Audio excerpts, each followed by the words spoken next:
So Mohsen, tell us what happened. Were you going to a naturalization hearing? Is that what this was? This is exactly right. I was going to a naturalization hearing after living, working, and studying in this country for over 10 years. Hmm.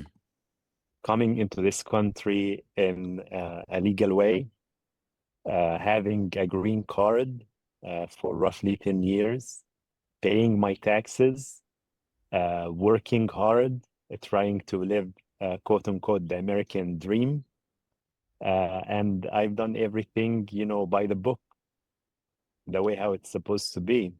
I applied for my citizenship, and when I showed up to the interview, it was the basically when I get detained. And to be clear, you've been here 10 years. You are here. You just didn't roll up in here. You're here, you're authorized to be here, and you're authorized to be a student, correct? That's correct. Yes. And so you you get to the hearing, and then if you can, if you're at liberty to describe what happened once you arrived and how the detention unfolded. Well, before this, brother, I want to share with you just like with your audience this image.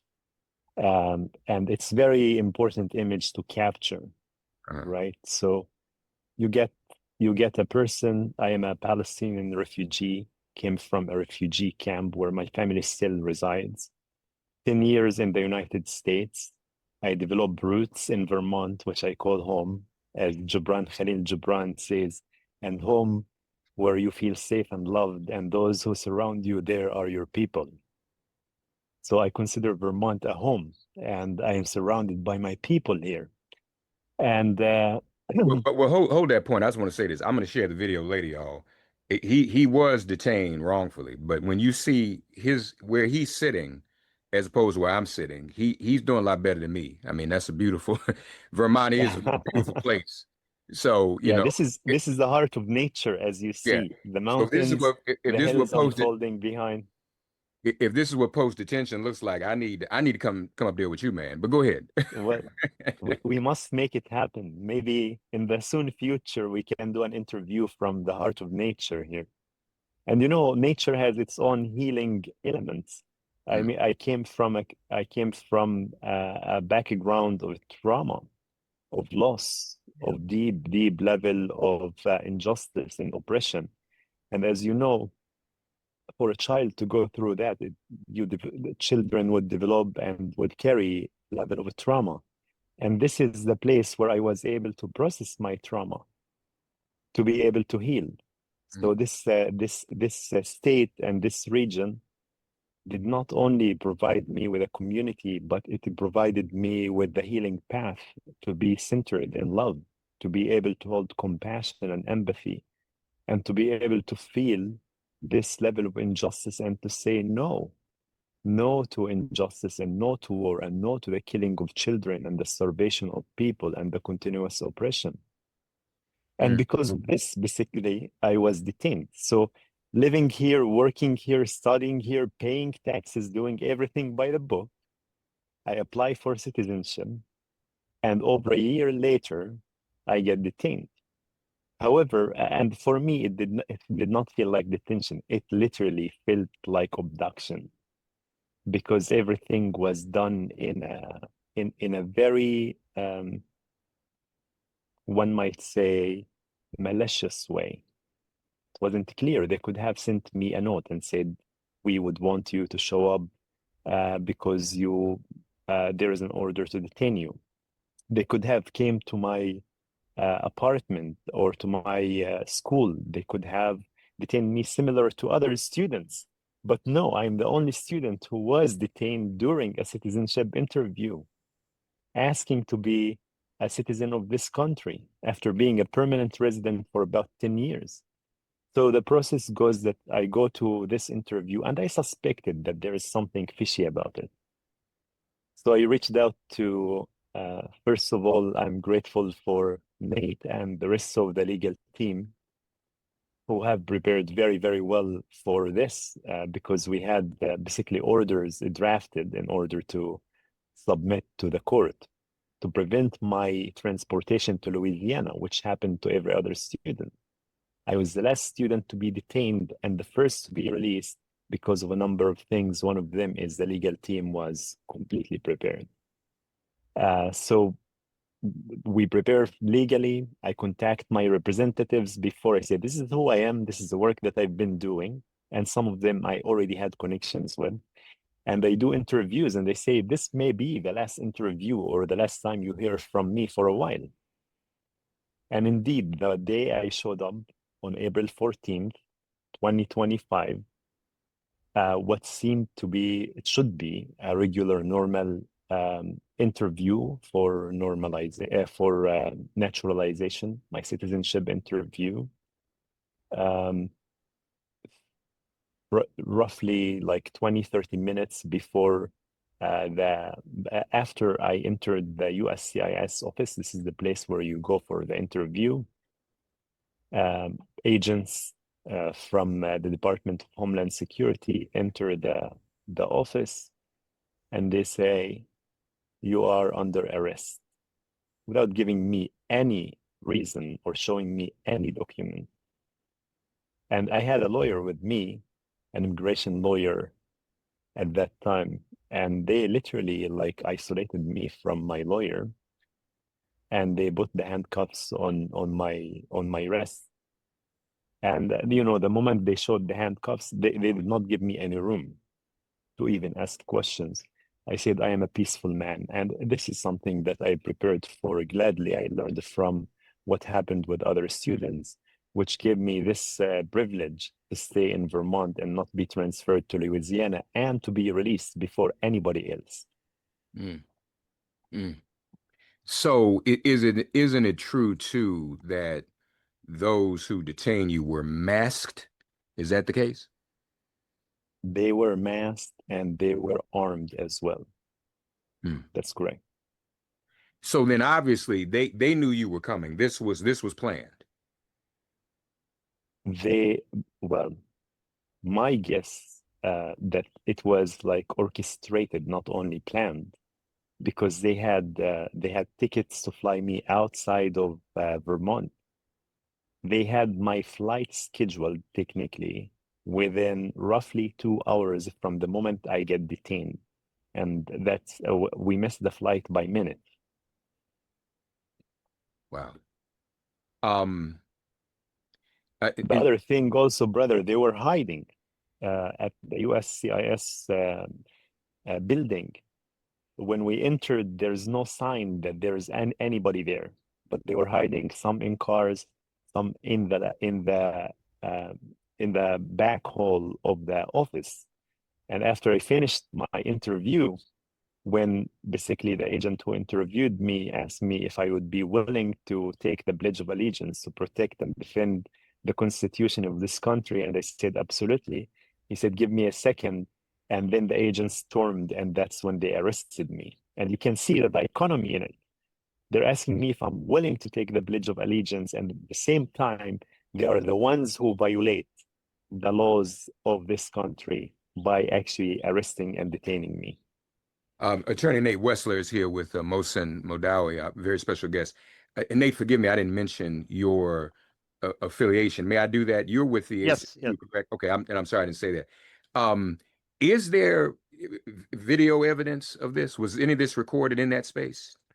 There's a video of Mohsen being taken out of this government building in handcuffs, and with his characteristic presence of mind, he sort of pauses as long as they will let him, and gives the peace sign to the camera, and then he's shoved into the car and driven off. So there's no video that we have from inside the building, and then of course they brought him to an immigration office on the way to the airport, and then tried to rush him onto this plane that, as he said.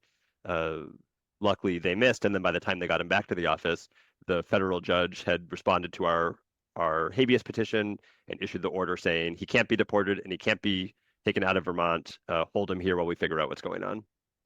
And isn't, I mean, he has a green card. So even is that illegal unto itself? I mean, I don't know, and I know the Supreme Court has probably changed everything since last week because they do this all the time. But if I have a green card and I'm in that situation, you just can't come snatch me up, right? Isn't that in and of itself supposed to be illegal? Yeah, unless the government has, good reason like a credible allegation of a crime and probable cause and an arrest warrant. The U.S. Supreme Court has been clear since the 1950s that everybody physically present in the U.S., regardless of immigration status, has the full measure of rights under the First Amendment, the right to free speech, the right to associate with who you want. And in this case, the government came after Mohsen, arrested him, threw him in detention solely to punish him for his constitutionally protected speech. That's what's going on here. It happened to him. It happened to other students who have all now also been released while their cases go on. It's an incredible travesty of justice. I presume the flight, Mohsen, you saw the ticket. Was it supposed to go to Louisiana? Was that where it was headed? That's exactly right. In fact, they took me to the airport all the way. So we missed the flight while we were in the airport. Um, and basically, the airplane was being taxied away. Mm, mm.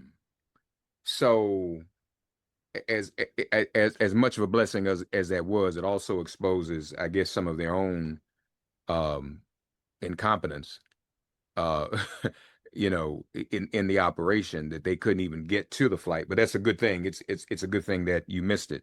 So, Nate, we're in the Court of Appeals now. Yeah, we're sort of on two tracks. We're in the Court of Appeals on some preliminary issues that we won in the trial court, and the government has appealed. And then once that's done, we'll be back in the trial court, the federal district court, to get to the end of this case. It's called a habeas corpus proceeding. It basically means that Mohsen was seized by the government and arrested in violation of his constitutional rights. And in the coming months, we'll be presenting evidence and making our arguments to that judge. Is he still exposed in any way? In other words, is your legal is your legal work now to reverse what happened, or is it also to prevent anything? Is there anything else that they're trying to do to gather evidence or to make up stuff about Mohsen? Yeah, it's absolutely both. Mohsen is now protected by a court order from the federal judge in Vermont, protected against being deported or sent to some other state. And the court has made very clear that he is free to exercise his free speech rights and to do that anywhere in the U.S. When Mohsen was initially released, there were some limitations that the judge put on his travel. As Mohsen said, he was the first of these students to be let out, and I think the judge was trying to be cautious. But we filed an application, and the judge granted it just a couple of weeks ago, lifting all those restrictions and saying, Mr. Madawi is not a threat to his community. He's obviously complying with court orders, and putting restrictions on his ability to move around in this country is harming his ability to exercise his First Amendment rights. So he's protected by that court order now and can travel wherever he needs to, go back to school this fall in New York, and live his life. Folks, your calls 202-588-0893 if you've got questions. Mohsen, you were detained for how long? I was in detention for 16 days. And are you at liberty to say where you were kept and what those conditions were like?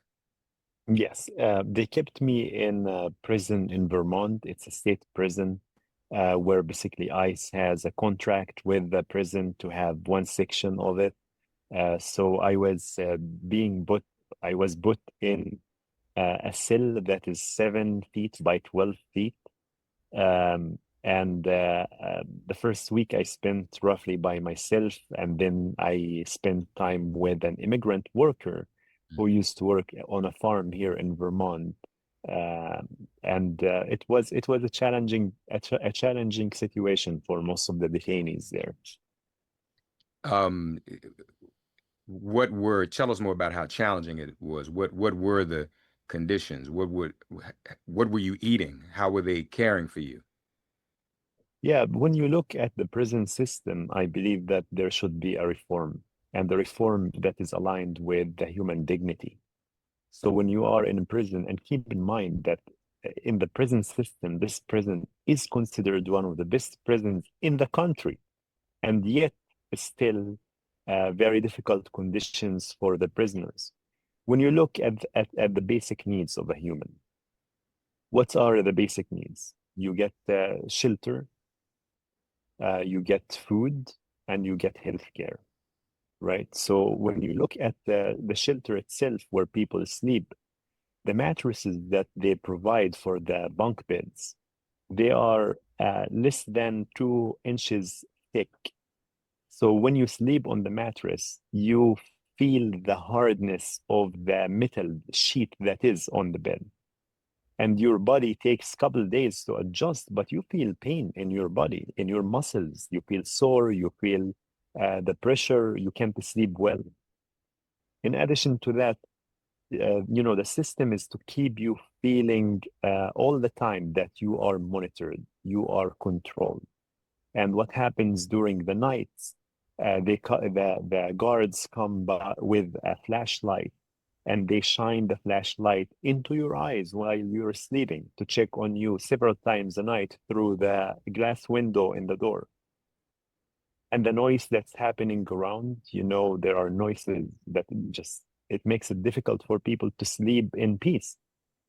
Now you look at the meals that they provide 3 meals there.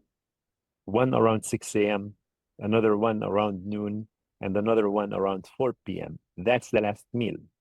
Now, in terms to have your meal, you have only 20 minutes to eat the meal from A to Z. If you miss 5 minutes, if you're in the bathroom, if you are on a call with your attorney, if something like that happen, if you are sleeping and nobody wakes you up, 5 minutes, you miss your meal and that's it. It's gone. So this is like the first 2 levels of basic things. And the third one is you look at the health system and you talk to people who are there. In fact, I was imprisoned with people who are convicted with crimes as well in the same section. But you listen to them, brother, you listen to their stories, to their childhood pain and suffering, and you see that those people have been heavily traumatized from childhood. A person, for example, who I get the chance to learn his story, he saw his mother being raped in front of his eyes when he was 4 years old. And that had a scar on his memory, on his consciousness. But you go to the health system and they don't actually provide that service, like good service of health care and therapy and support. So those conditions make people feel, and add to that you only have 1 hour or 2 hours maximum to go outside. And on rainy days, you can go outside. You can be locked in at any time for any reason. If you disobey what the guards are telling you, they send you into isolation rooms. So all of this is inhumane. Yeah, it most certainly is.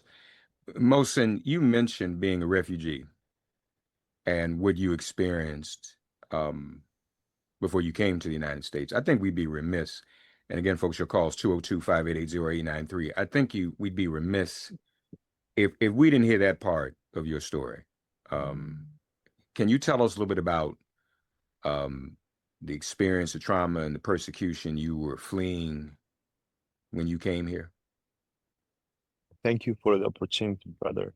And I want to emphasize on this point that when we talk about free speech, many people think that it is about only me speaking my truth and my experience. But I want to share that it's also about the American people hearing the information from the first-hand experience. And when the government is trying to silence me and to suppress my voice, it's trying to suppress the truth and the experience that I have as first-hand experience. And this is not, as one of the lawyers had shared with me, this is not much different than basically banning books, banning people from reading certain books. So if people don't have an access to the truth and to the experience, how could you form a moral standard towards anything? And this is what we're seeing. We're seeing that the American people, for the first time, are having this awakening about what has been happening in Palestine, and the censorship and the propaganda that has been running for many years is coming to surface, because now we see it, we hear it, and so on, and people are being able to be exposed to it. So I just wanted to share that before sharing with you about my experience. A refugee camp in the West Bank, 63 acres, 10,000 people. That's where I was born and raised and I was raised with 8 other siblings, and my family still resides there. When you think of the people who have been there, I was born there as a third generation. A third generation. And where did we come from? We came from we were expelled out of our lands, which is in Israel now, and prevented to go back to our homes and to our lands. 1948. So for 77 years, we have been living in refugee camps. And I can't describe the refugee camp. It's a harsh condition, overcrowded. It's more crowded and dense than Manhattan itself. People hearing each other. There is no privacy. Very narrow streets, 10 to 12 feet for streets, thousands of alleys in the refugee camp. The sun doesn't enter the houses. When somebody dies or get injured and you have to take them on a carrier, you have to actually knock down a wall or break a window to be able to pass the carrier, the stretcher out of the house. And this is all aftermath of Israel taking our lands and keeping us under occupation and under apartheid, as it has been classified. But the traumatizing experience for a child, because, one of the merciful things in this life that a child may not know the level of suffering and pain that they live in, because this is what it is. But the traumatizing part that I've experienced and so many other children in the refugee camp experienced happened during the second intifada, which is, they call it uprising, but it is actually was provoked by Israeli politician Ariel Sharon when it started. I was 10 years old during that time, and the Israeli army started storming parts of the West Bank, and they came to my refugee camp. And in front of my eyes, I saw my best friend, a black Palestinian kid who was 14 years old. His name is Meda. He was shot in his chest, fell down dead in a matter of seconds. And you could imagine, I was a child, my best friend get killed in front of my eyes. There was serious pain and trauma, and I just sense of injustice and anger. And this wasn't it. My uncle in 2001, September 12th, 2001, after September 11, the Israeli army used the coverage of the media on the terror attack in New York, and they invaded other parts of the West Bank, and they killed my uncle there. They shot him twice in the head, once in the shoulder. And for me as a child, on my birthday, September 12th, I see him soaked in his blood. And I hear the sounds of the helicopters and the sound of shooting. And I see my family members, his wife and my aunts and my grandmother weeping. And I don't know how to incorporate this experience in my life. Mm. Then I see as a child an explosion. It was a strike that killed 6 people around the refugee camp. And I saw their body parts shattered around. If this is the images that we see coming from Gaza nowadays. And I collected their body parts, peeling their skin off walls, collecting a piece of a finger and put it in a plastic bag. And I saw the How old other. were you then? How old were you when you did I, that? I I was roughly 12, 13 years old during that time. You um you were gathering the remains of your loved ones as a teenager. And That's correct. and let's pick up from there. Lord have mercy. So please continue. You were doing this as a child. That's correct. As a child, I've experienced many levels of trauma, and this is one of them, where you see parts of bodies of human beings, and you also try to figure out what part belongs to who based on their skin color, figuring it to honor their bodies. These images are not too distant. The other day I saw a video of a father in Gaza. He was carrying a flour bag, flour that you would cook with. Mm, mm, mm. And Nate, these are the kinds, because a lot of people hear about folks coming from other places and them being refugees. I look at the Haitian community, they're under attack. They have temporary protective status with similar reasons. A lot of people don't know what's going on. That's why I wanted people to hear what someone like Mohsen is experiencing and why it is important and necessary for people like him who have these experiences to seek to come to the United States, correct? And that's a long held, tried and true legal tradition and option for individuals, right? Mohsen is here under that and he should be protected, correct? That's absolutely right. That's absolutely right. I mean, it's often said, and it's true, that we are a nation of immigrants. Uh, and Mohsen, he's been in this country for more than a decade, as he said. He got his green card. He's been going to school. He's worked. He's a deeply connected member of his communities in Vermont and at Columbia. And someone with his set of experiences and who's made it to the U.S. Deserves to be and is entitled to be protected by our Constitution.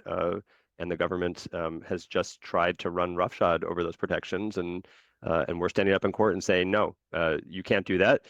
You can't throw someone into detention for advocating for his beliefs. In Mohsen's case, speaking up for the dignity of Palestinians against war, against violence.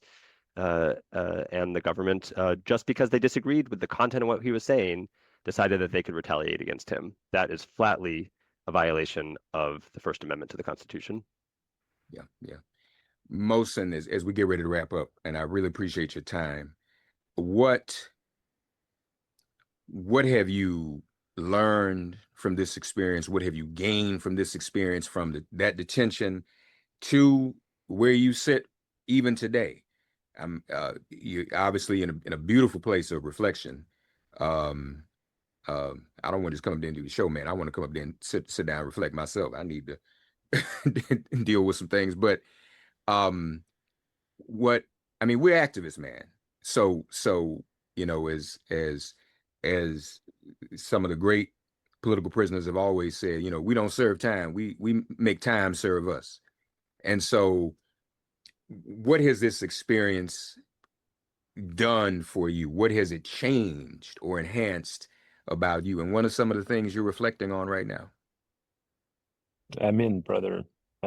Many things, but the two profound facts that I have and experiences that I have and I can share. First, we must speak our truth.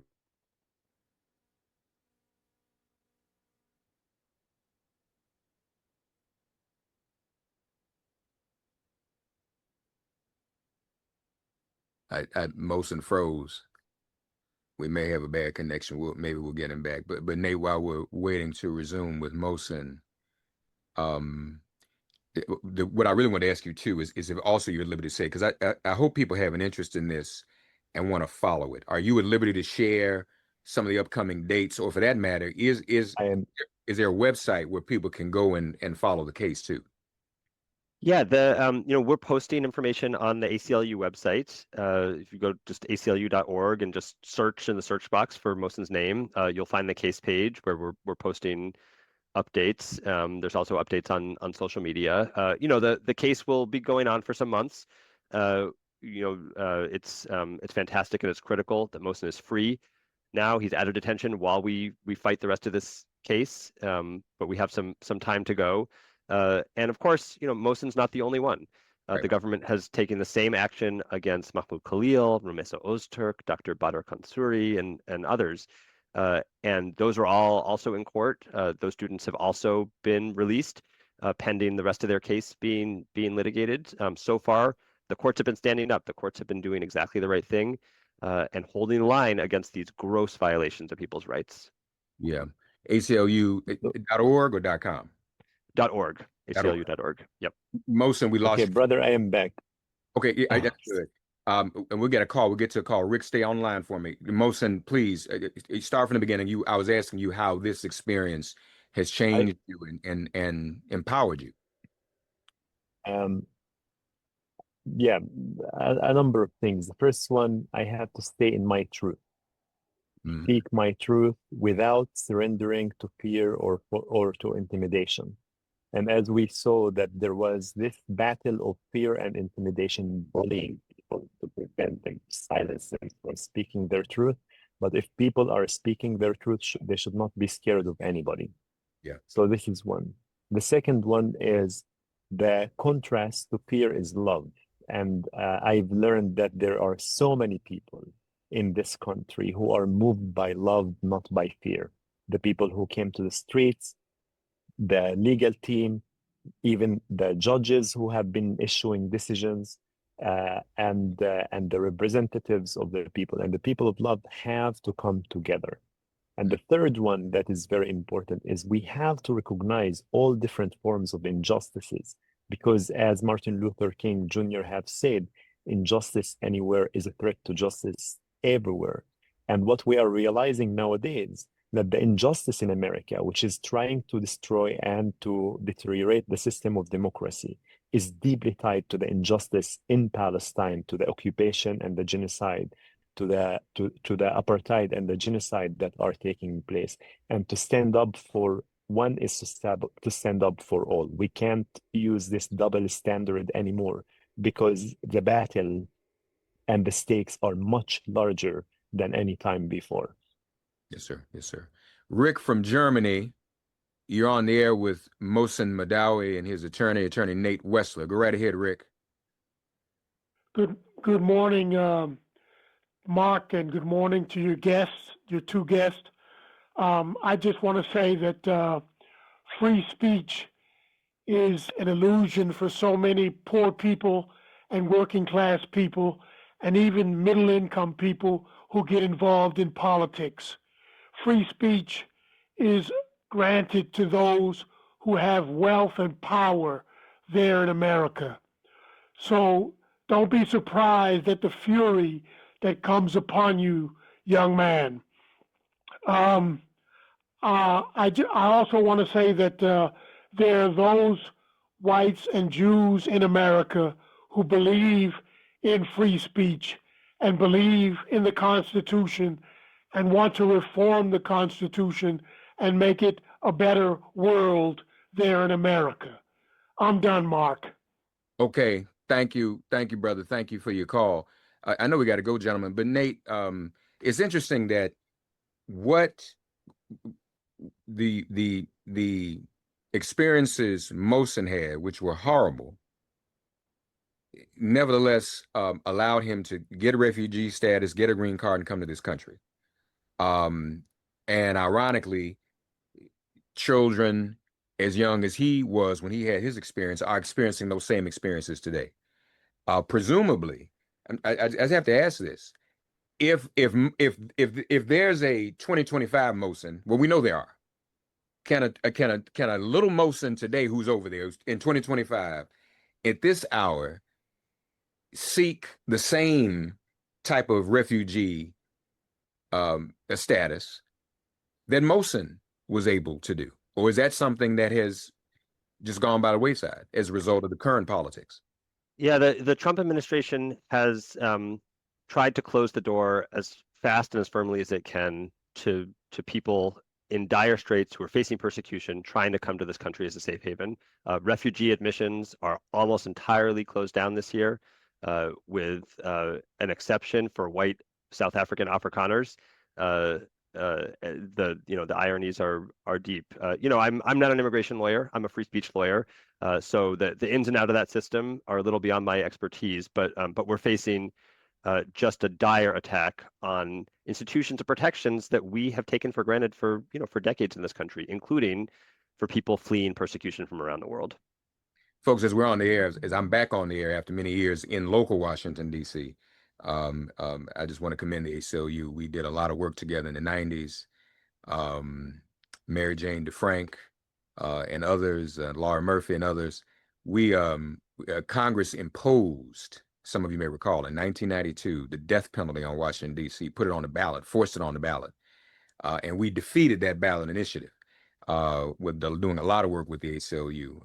And so always been in solidarity with them. We want to thank you, Nate Wessler, ACLU.org. Read about Mohsen's case. Mohsen Madawi. Now, am I at liberty? I don't want to put all your business out there. Can I say what so you're going back to school, right? Can we say that? I said it, but I didn't say where. So Yes, you can say it. I'm going back to Columbia University to start a new degree, a new program, and I chose that consciously to be in the middle of this fight, the fight for humanity. Yeah, yeah. And Columbia needs you. You know, all of our higher institutions, you all, we need to, you know, their calling is free speech.